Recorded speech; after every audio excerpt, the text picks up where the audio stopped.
Look at everything they did. You know, they locked you down. They told you you couldn't do this. They told you you couldn't do that. You can't go to supermarkets. You can't go to restaurants. You can't go to the beach. You can't go to the parks. But, oh, go and protest for Black Lives Matter. Yes, we'll let you do that because it's a noble cause.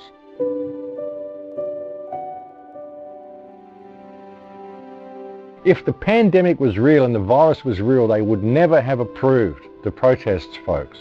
I can't say it's a noble cause, so the virus has gone away. If there was a virus, they wouldn't have approved the protests. I mean, it should be so obvious to people. I don't know why people can't get it. It should be obvious to them.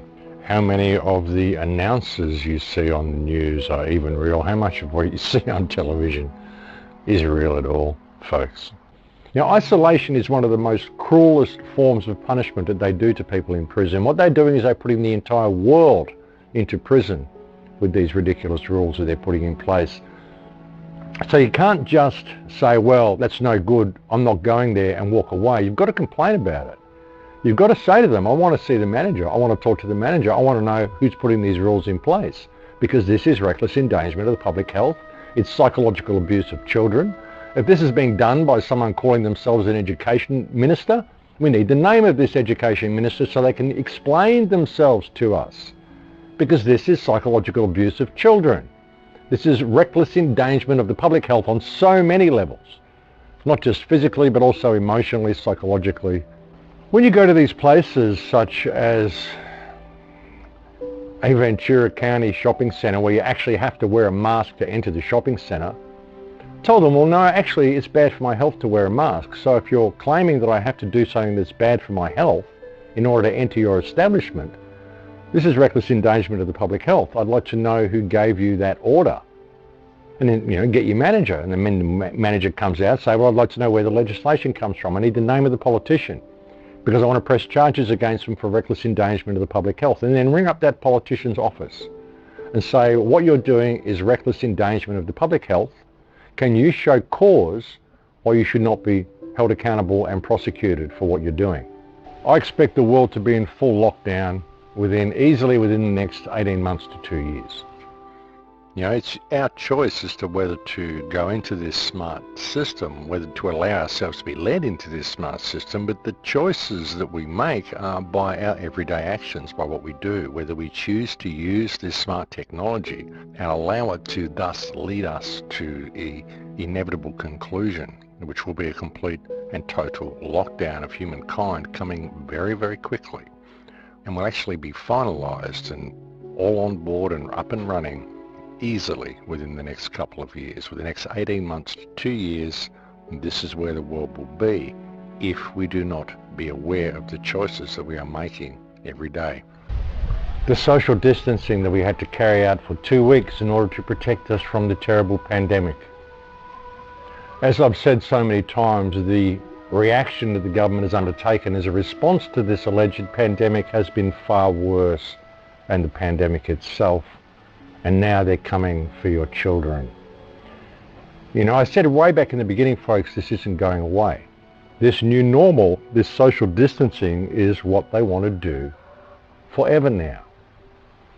They're even teaching it to schools here in Australia. Grade 2 students in Australia are being taught the COVID song about how to respect social distancing, and there are penalties for not applying by it, and we're scared of this invisible boogeyman.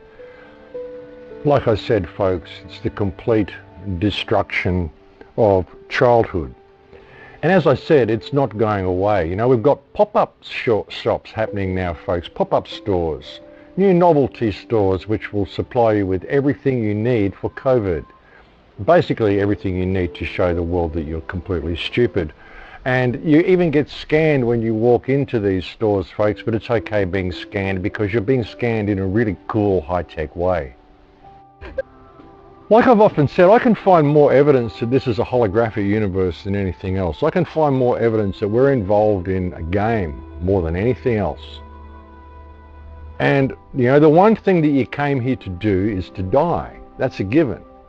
So what's your fear in standing up and speaking out against this system? What, you're scared they're going to kill you? You're going to die anyway. That's what you came here to do. So What are they going to just repress your life and repress your life and repress your life until you're sitting there coward and just sitting there in this little bubble, not experiencing life at all, and stay like that until you die? No, I won't do that. I prefer to just die now, because I have no fear of death. This is a temporary experience. It's all part of a game anyway. It seems like that. I mean, and I'm immortal. I'm eternal. You can't kill me. You might be able to hurt this vessel that I inhabit for this experience, but you can't hurt me. So where's the fear? What is there to be afraid of? And if this is a temporary experience and you're only here for, the period it takes for your life to live itself out, well, you have no stake in what this race does or what this place becomes or what happens. I mean, why worry about it? What is there to be stressed out about?